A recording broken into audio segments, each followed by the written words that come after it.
Hello बच्चों, हम लोग पढ़ने वाले हैं यहाँ पर CSS कैस्केडिंग स्टाइल शीट्स। बहुत सारे बच्चे भाई सब परेशान हैं कि सर प्लीज़ करवा दो, प्लीज़ करवा दो, प्लीज़ करवा दो। HTML पहले नहीं आता था, HTML आ गया, अब HTML के बाद ये नहीं समझ आ रहा। तो बेटा बहुत ही प्यारी लैंग्वेज में बहुत ही प्यार से मैं आपको यहाँ पर डिफाइन करने वाला हूँ।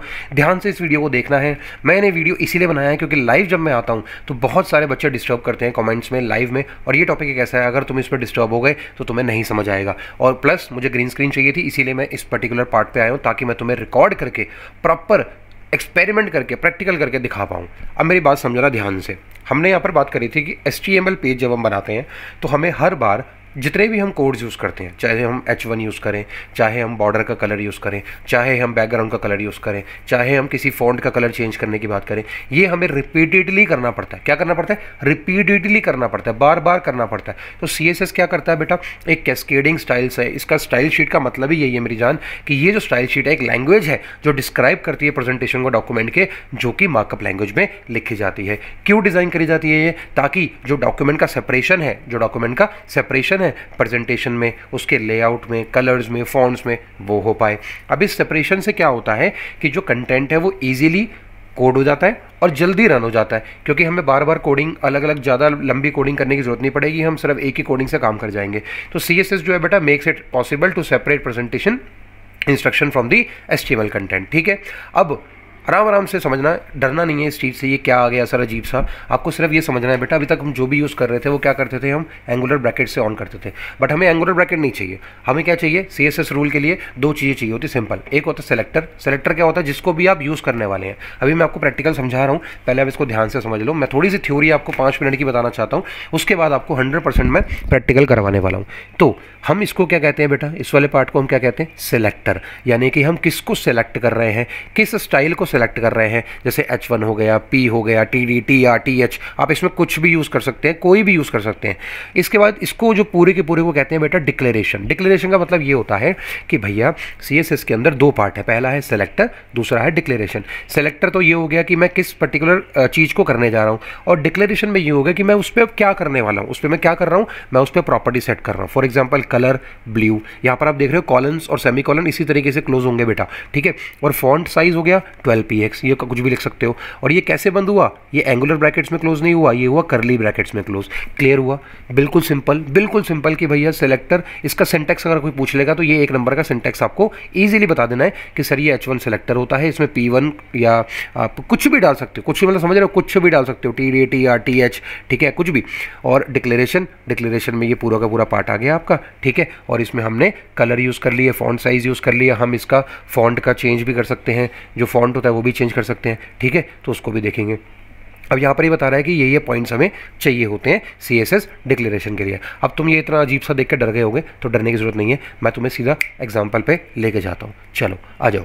देखो मैंने यहाँ पर एक ऑलरेडी 3 तरीके की होती है, आप ये मान के चलो 3 तरीके की होती है। आपको आप सबको पता है, ये मैंने आपको पहले भी बताया था कि 3 तरीके की होती है। इनलाइन होती है एक, कौन सी होती है? इनलाइन होती है। और हम अभी इनलाइन की बात करेंगे, फिर उसके बाद उनकी प्रॉपर्टी वैल्यूज़ को देखेंगे, क्या क्या वैल्यूज़ हम यूज़ कर सकते हैं। फिर हम बात करेंगे बाकी की, किसकी? बाकी की, इंटरनल की और एक्सटर्नल की। तो सबसे पहले बात कर रहे हैं हम यहाँ पर किसकी? इनलाइन स्टाइल की। चलो आ जाओ, देखते हैं इनलाइन स्टाइल क्या है। देखो मैंने यहाँ पे ना ऑलरेडी एक जो HTML है वो क्रिएट कर रखा है, मैं आपको उसको दिखा देता हूँ। बिल्कुल सिंपल आपको उसमें समझाऊंगा मैं। देखो अभी आप इसको भूल जाओ, इसको मैं अभी क्या करता हूँ, इसको मैं कर देता हूँ अभी 1 सेकेंड। ठीक है ना, इसको हटा देता हूँ। ठीक है ना, इसको मैं अभी हटा देता हूँ। ये है हमारा, ये इसमें कोई भी दिक्कत नहीं है भाई, सिंपल हमने HTML लगाया हुआ है, हेड लगाया हुआ है, टाइटल लगाया हुआ है, लेट्स लर्न CSS। ठीक है, टाइटल क्लोज कर दिया, हेड क्लोज कर दिया, बॉडी पे हमने ये क्या कर दिया? पैराग्राफ एक एक लगा दिए। जब इसको हम अगर सिंपली रन करते हैं तो क्या होगा? इस तरीके से आ जाएगा। कोई डाउट नहीं है ना? बिल्कुल मक्खन तरीके से है, ये तो मक्खन ही है। अब पॉइंट यहाँ पर ये है कि भाई ये मुझे बार बार लिखने पड़ रहे हैं ना, मुझे ये बार बार लिखने पड़ रहे हैं, इनकी प्रॉपर्टीज़ मुझे बार बार लिखनी पड़ रही है। तो भैया मुझे इनके एट्रीब्यूट्स, इनके जो कलर्स हैं, इनके जो फॉन्ट हैं, मुझे एक ही बार में चेंज करके ख़त्म करो ना। इस एक ही बार में चेंज करके ख़त्म करो। तो उसके लिए हम कौन सा यूज़ करते हैं बेटा? Style tag. देखो यहाँ पर मैंने क्या किया, स्टाइल इक्वल टू, स्टाइल क्या है हमारा? सेलेक्टर है। ठीक है, इक्वल टू, ठीक है, क्या कर दिया हमने यहाँ पे? कलर कलर के बाद कलर हमने ब्लू लगा दिया, फॉन्ट फैमिली क्या कर दी हमने यहाँ पे रोबोटो, फॉन्ट साइज़ क्या कर दिया 50px, इसको क्लोज कर दिया, क्लोज कर दिया, बिल्कुल सही है, इसमें कोई डाउट नहीं आना चाहिए। और इसको कॉमा में कर दिया, ठीक है ना, इन्वर्टेड कॉमा में दोनों को क्लोज कर दिया। अब देखो मैंने क्या किया, बेसिकली मैंने ये किया है कि जितने भी पी स्टाइल होंगे ना, जितने भी पी स्टाइल होंगे उन सबका कलर ब्लू होना चाहिए, उन सबका कलर ब्लू होना चाहिए, फॉन्ट फैमिली रोबोटो होनी चाहिए और फॉन्ट साइज़ जो है वो 50px होना चाहिए, ठीक है, 50px होना चाहिए फॉन्ट साइज। बट किसका किसका इस पर्टिकुलर लाइन का, जो ये लाइन है, क्योंकि मैंने अभी सिर्फ इस पे लगाया है। इनलाइन स्टाइल का मतलब ही यही है बेटा, इनलाइन स्टाइल का मतलब यही है कि सिर्फ और सिर्फ एक लाइन पे एक एलिमेंट पे लगेगा।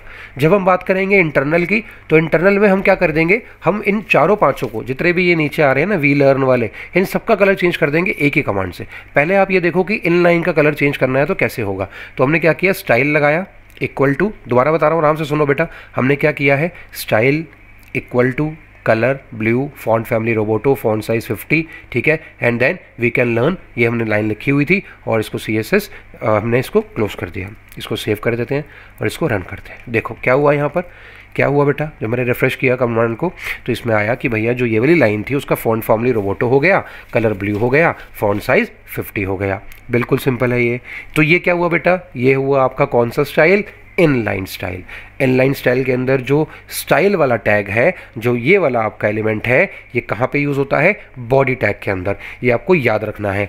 अब जब हम बात करेंगे किसकी, ये तो हो गया इनलाइन, मगर यार सर आपने तो कहा था कि हमें बार बार यूज़ नहीं करना पड़ेगा। अब सर इसमें तो मुझे बार बार लगाना पड़ेगा, मुझे यहाँ भी लगाना पड़ेगा, मुझे यहाँ भी लगाना पड़ेगा, मुझे यहाँ भी लगाना पड़ेगा। तो नहीं लगाना पड़ेगा, क्यों, क्योंकि उसके लिए आता है बेटा कौन सा, इंटरनल। चलो लेट्स सी, इंटरनल देखते हैं और उसमें देखते हैं कि क्या लगता है। अब देखो मैंने क्या किया है, मैंने इंटरनल वाली, एक सेकेंड रुकिएगा, मैंने आपको इंटरनल वाली वो करके दिखा रहा हूँ, ठीक है ना। मैंने क्योंकि बना इसलिए था कि अगर मेरे पास टाइम बचे तो मैं दिखाऊँ चीज़ें कैसी है। अब देखो यहाँ पे क्या है, सारी चीज़ें तो सेम ही है भाई, सारी चीज़ें तो सेम ही है, सिर्फ फ़र्क क्या हुआ है, मैंने क्या किया है बेटा, हेड के अंदर मैंने हेड टैग के अंदर स्टाइल टैग को ओपन किया है और स्टाइल टैग को नीचे क्लोज कर दिया है। स्टाइल टैग को ओपन किया, स्टाइल टैग को क्लोज कर दिया।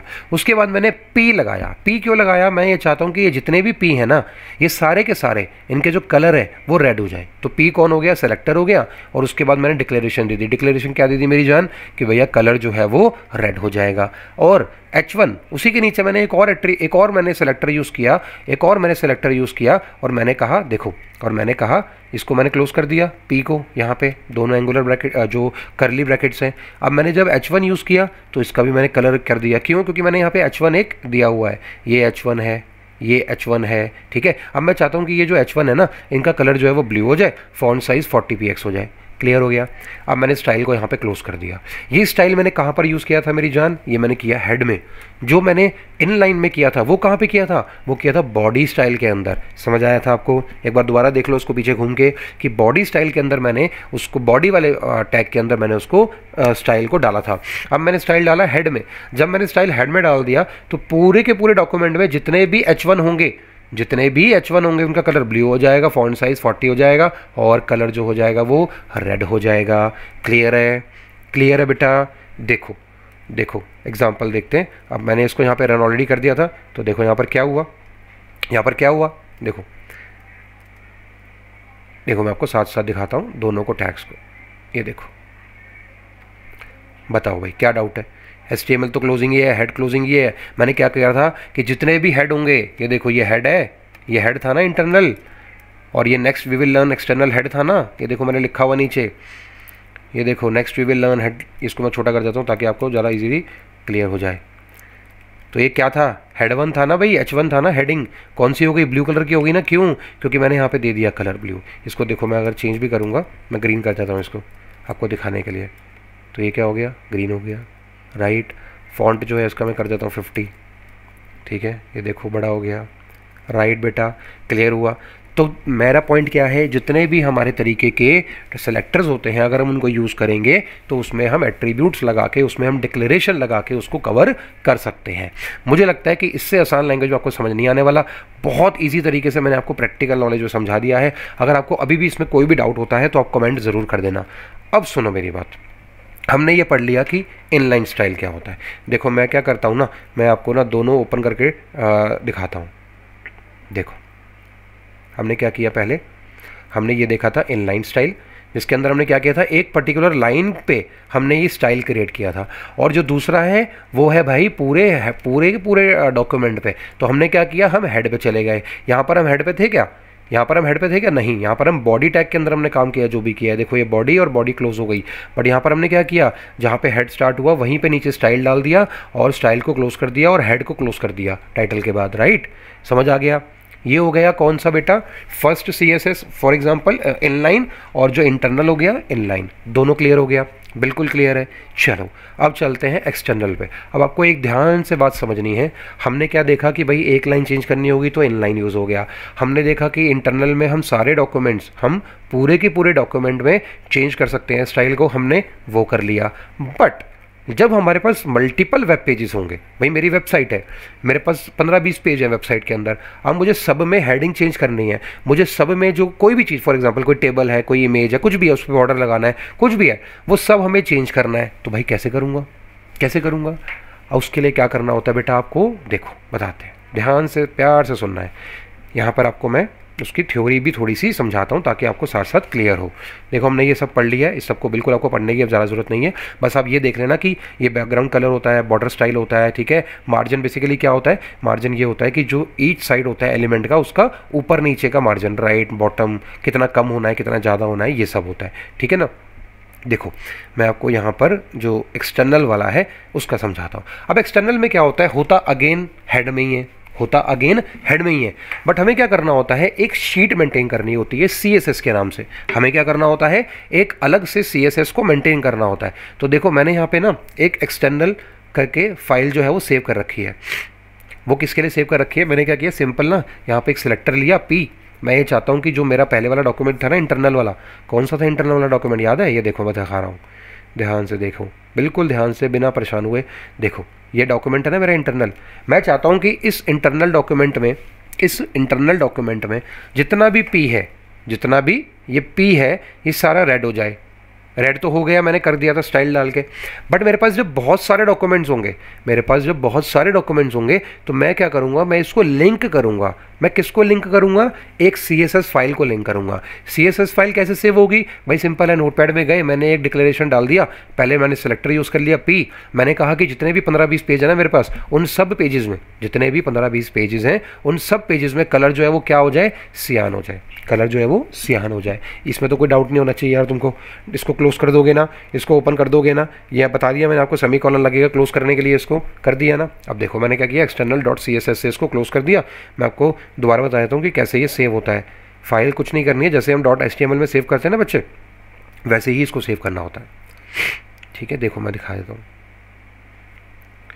ये external.css, ठीक है, ये ऑलरेडी सेव होगा तो मुझे वो बोलेगा, मैं इसको रिप्लेस कर देता हूँ, ठीक है ना। ऐसे CSS को सेव कर देना है। ये सेव हो गई CSS, इंटरनल फाइल जो है वो खुली हुई है, इंटरनल फाइल जो क्या है वो खुली हुई है। अब मुझे इसी में चेंज करना है, तो मैंने देखो क्या किया हुआ है आपके लिए, ऑलरेडी मैंने बनाया हुआ है यार, ताकि तुम्हें परेशानी ही ना हो बच्चे।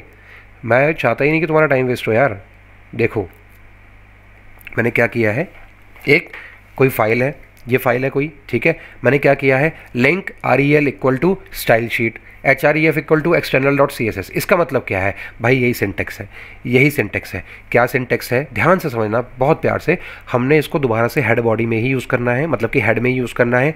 और मैंने क्या यूज़ किया यहाँ पर, ये जो, या मैंने स्टाइल यूज़ नहीं किया, मैंने क्या यूज़ किया, लिंक और relation equal to style sheet. ये एक सिंटेक्स है बेसिक, इसको याद कर लेना है आपको, इसमें कुछ सोचने की ज़रूरत नहीं है। अब मुझे किसको लिंक करना है, मुझे कौन सी फाइल को लिंक करना है, कौन सी फाइल को लिंक करेंगे, जो हमने अभी भी बनाई है। क्या बनाई है हमने अभी, एक्सटर्नल नाम से फाइल बनाई है ना, ये वाली .css वाली, इसको हमें लिंक कर देना है। इसको जब हम इसको लिंक कर देंगे तो external.css में, अच्छा आप देखो यहाँ पर क्या मैंने कहीं भी ये लिखा हुआ है कि जो P है वो सियान कलर का हो, नहीं है ना। देखो यहाँ पर कहीं लिखा है जो P है वो सियान कलर का हो, कहीं नहीं है ना। क्यों नहीं है, क्योंकि मैंने अब दूसरा जो external.css है उसमें सेव कर रखा है। क्या कर रखा है, उसमें सेव कर रखा है। अब देखो क्या होगा, जब मैं एक काम करूंगा, जब मैं इसको ये करूंगा कि लिंक rel इक्वल टू, ये रिलेशन है बेटा, ये याद कर लेना, मैं बार बार बता रहा हूँ, इसको लॉजिक समझने की जरूरत नहीं है। सिर्फ ये समझो कि हमें दूसरी फाइल को लिंक करना है। अलग अलग फाइल्स में लिंक करना है। तो जब मैंने link REL equal to style sheet डाल दिया, अब मैं HREF क्यों यूज़ करता हूँ, हाइपर रेफरेंस के लिए HREF यूज़ कर लिया मैंने और डाल दिया साथ में external.css। ये क्यों डाला मैंने, क्योंकि भाई ये मेरी फाइल का नाम है ना, ये मेरी फाइल का नाम है, इसको मैं कुछ भी कर सकता हूँ। अब मैंने जब इसको क्या कर दिया, हेड को क्लोज कर दिया, बाकी चीज़ें मेरी जैसे बनी हुई हैं कि भाई H1 है, ये है, P है, ये है, ये सब बना हुआ है, इसको मैंने क्या किया, सिंपल सेव कर दिया। और अब मैं एक्सटर्नल डिस्प्ले को आपको क्लिक करके दिखाऊंगा। तो होना क्या चाहिए भाई, इसके हिसाब से अगर मैं इसको हटा दूं, अगर मैं बेटा इस पूरे को हटा दूं, ठीक है ना, मैंने इसको पूरे को अगर हटा दिया तो ये तो सिंपल डिस्प्ले होना चाहिए, कोई दिक्कत नहीं है इसमें। सिंपल डिस्प्ले क्या हुआ, ये सिंपल डिस्प्ले ये हुआ कि भैया एक्सटर्नल CSS जो है वो एक वो है, हेडिंग है, H1 है, बाकी PP है। मगर अगर मैंने ये लिंक लगा दिया, लिंक लगाने से क्या हुआ कि मैंने जो external.css वाली फाइल बना रखी है, कहाँ है वो, ये रही, जिसमें मैंने क्या लिखा हुआ है कि जितने भी P होंगे वो कलर हो जाएंगे सियान। तो देखो जितने भी यहाँ पर P हैं वो क्या होने वाले हैं, अब सियान होने वाले हैं। सेव करा और जादू, ये देखो आ गया ना। तो इसका मतलब क्या हुआ, इसका मतलब क्या हुआ कि हम पूरा स्टाइल टैग लिखे बगैर सिर्फ और सिर्फ .css को एक शीट को बना सकते हैं। एक हमने क्या किया, स्टाइल शीट बना दी .css नाम से, एक रूल बना दिया उसके अंदर। अब उस रूल में जो भी चेंज होगा, उस रूल में जो भी चेंज होगा बाकी फाइल्स में ऑटोमेटिकली चेंज होता रहेगा। अब देखो ये वाली फाइल को, इस वाले को मैं क्या करूँगा, अब सेम को कॉपी करता हूँ, ठीक है, आपके सामने। और मैं अब क्या करूँगा, इसको बंद कर दो, इसको बंद कर दो, ठीक है। अब मैं एक काम करता हूँ, जो इंटरनल वाली फाइल थी ना, मैं उसको ओपन करता हूँ। मैं क्या करता हूँ, उसको ओपन करता हूँ या इसका कॉपी बना लेता हूँ।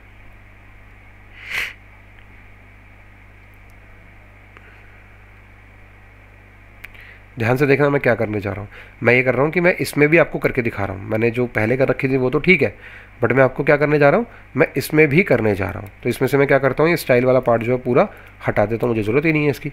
और मैं इसको यहाँ पर अब मैं दूसरे वाले को कॉपी कर लेता हूँ और पेस्ट कर लेता हूँ, किसको, एक्सटर्नल वाले को, ठीक है ना। रुकिएगा बस एक सेकेंड,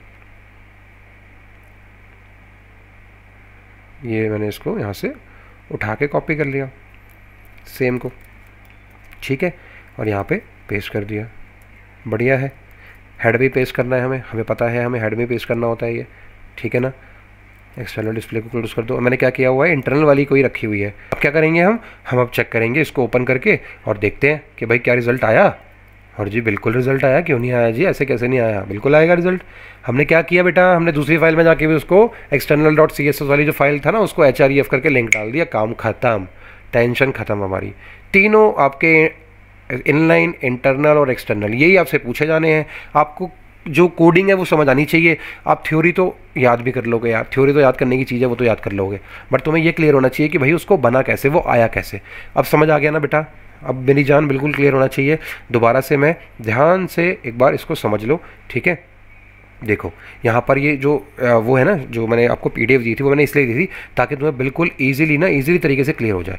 बट कोई बात नहीं, होता ये है कि तुम्हें कभी बार कॉम्प्लेक्स लगता है थोड़ा सा कि भाई ये क्या है, कैसे यूज़ होगा, बट समझ आना चाहिए कि क्या पॉइंट है। तो मुझे लगता है कि आपको पॉइंट बहुत ईजिली समझ आ गया होगा। ये जो 7-8 पेज की PDF है वो आपको मैंने इतने तरीके से समझा दी है, ठीक है ना, बिल्कुल क्लियर है बेटा।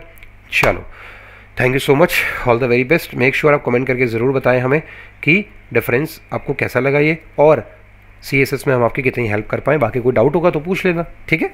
चल, ऑल द बेस्ट, बाय बेटा।